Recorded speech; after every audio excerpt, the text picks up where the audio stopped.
तो शहबाज, ये करने पर हुकूमत मजबूर क्यों हुई? ये जो सियासी सिनेरियो है उसकी वजह से कि फिर जहांगीर तरीन साहब भी बीच में आए और उन्होंने मामला हल करने की कोशिश की, हुकूमत मजबूर हो गई कि मौलाना भी आ रहे हैं, ताजिरों की भी हड़ताल है, तो हम कैसे भुगतेंगे? IMF का प्रेशर होने के बावजूद हुकूमत ने हथियार आज डाल दिए, तो ये सियासी प्रेशर की वजह से हुआ? जो भी हुकूमत इक़्तिदार में आती है उसकी बड़ी ख्वाहिशात होती हैं और बहुत अच्छे काम भी करना वो चाहती है। और इस हुकूमत की भी ख्वाहिश थी कि वो टैक्स नेट को भी बढ़ाना चाहती थी, और जो आपकी टैक्स कलेक्शन बहुत कम थी उसको भी वो ऑलमोस्ट डबल करना चाह रही है अपने 5 साल के अरसे में। लेकिन इस सारे काम को करने के लिए उन्होंने उनसे जो मेरे ख्याल में जो उनसे बुनियादी गलतियाँ 2 हुई हैं।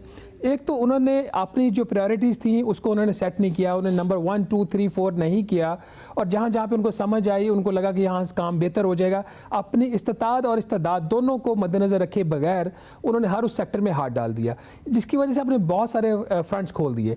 इसके साथ ही अब जो मौलाना फजल रहमान साहब का जो एक वो चल रहा है लॉन्ग मार्च, वो उसकी जो टाइमिंग थी वो ताजरों की वो उस टाइमिंग के साथ मिल गई।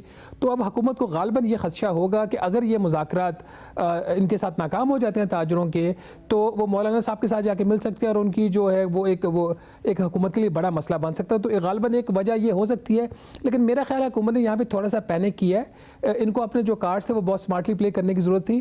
ताजरों ने जो अपना आखिरी पत्ता था वो खेल दिया था, उन्होंने जो दुकानें थी वो बंद कर दी थी, और ताजर जो है बहुत एक लंबे अरसे तक जो है वो हड़ताल नहीं कर सकते, क्योंकि इसमें सब ताजर तो इसमें इतने वेल ऑफ नहीं होते। बहुत सारे ऐसे होते हैं जिनके लिए शायद एक लंबे अरसे तक हड़ताल करना मुमकिन नहीं रहता। तो उसका एक नतीजा आप ये भी देख लें, जब ये इन्होंने अनाउंस किया एग्रीमेंट, उसके फ़ौरन बाद जो आपारा मार्केट है और बाकी जो मार्केट्स हैं इस्लामाबाद की वो खुलना शुरू हो गई। तो पीपल वर वेटिंग कि जो वहाँ से कोई न्यूज़ आएगी और हम अपना कारोबार शुरू कर देंगे।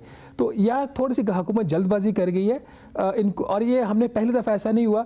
जनरल मुशर्रफ साहब ने, आपको पता है कि उन्होंने एक कोशिश की थी इनका सर्वे करने की, वो नाकाम हुआ।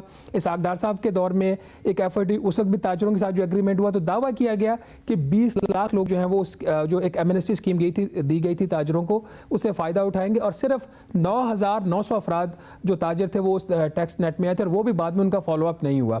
तो ये हमने एक और मौका जो बहुत खूबसूरत मौका था, सुनहरी मौका था। अहम मौका ज़ाया हुआ, हुकूमत ने घुटने टेक दिए, हथियार डाल दिए। यही होता है धरने और एहतजाज की सियासत में। नवाज शरीफ के साथ इमरान खान ने किया, और अब इमरान खान के साथ, वज़ीर आज़म इमरान खान के साथ मौलाना फजल रहमान ने किया।